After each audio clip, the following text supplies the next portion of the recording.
Ils sont plusieurs entrepreneurs à traverser l'épreuve de la crise sanitaire mondiale, le Covid-19. Monsieur Sana est le propriétaire d'une société de vente de motos et de tricycles à Ouagadougou, la capitale du Burkina Faso. Cela fait aujourd'hui 15 ans qu'il importe sa marchandise depuis la Chine. Mais en seulement 2 ans, Monsieur Sana Issouf a vu son chiffre d'affaires baisser à cause de la pandémie du Covid-19, explique-t-il. Avant le Covid, chaque année, je me rends en Chine au moins 2 fois.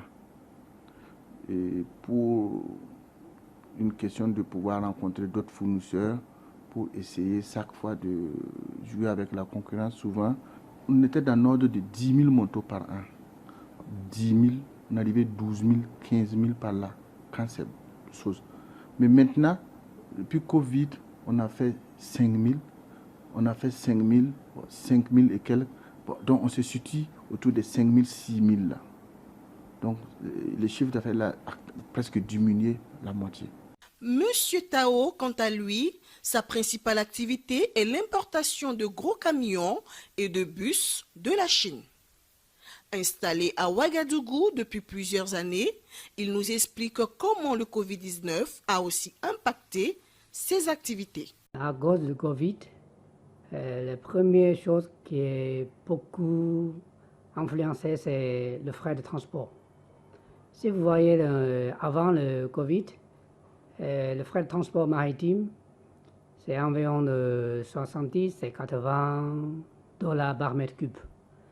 Mais maintenant, à bas de l'année passée, le frais de transport maritime augmente jusqu'à 200 et 220 dollars par mètre cube. Donc c'est 3 fois de plus.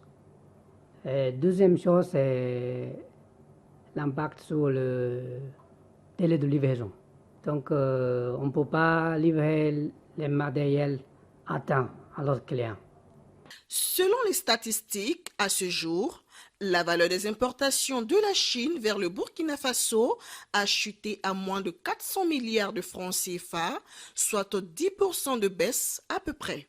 Tout simplement parce que les frontières ont été fermées, les entreprises ont été fermées, nous avons eu ce confinement qui a baissé drastiquement les exportations.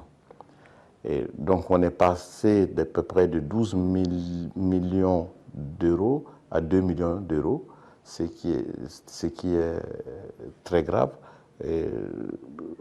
pour une activité commerciale entre deux pays. Nous avons enregistré pas mal d'hommes d'affaires qui ont eu ces problèmes-là, parce que le fait de ne pas pouvoir se déplacer et d'attendre que la marchandise arrive jusqu'au Burkina et puis de constater l'état, donc ils ont été désagréablement surpris. Aujourd'hui, certaines entreprises se sont adaptées à la situation sanitaire et ont repris progressivement leurs activités. Mais pour la plupart des hommes d'affaires burkinabés, les défis restent encore énormes. Pour l'instant, les voyages vers la Chine ne sont pas possibles à cause des restrictions liées à la pandémie du Covid-19. Les hommes d'affaires burkinabés souhaitent donc avoir une collaboration plus proche et efficace avec les fournisseurs en Chine, ce qui permettrait certainement de réduire l'impact du Covid-19 sur leurs activités. Christina Niaouré, CGTN français. Ouagadougou, Burkina Faso.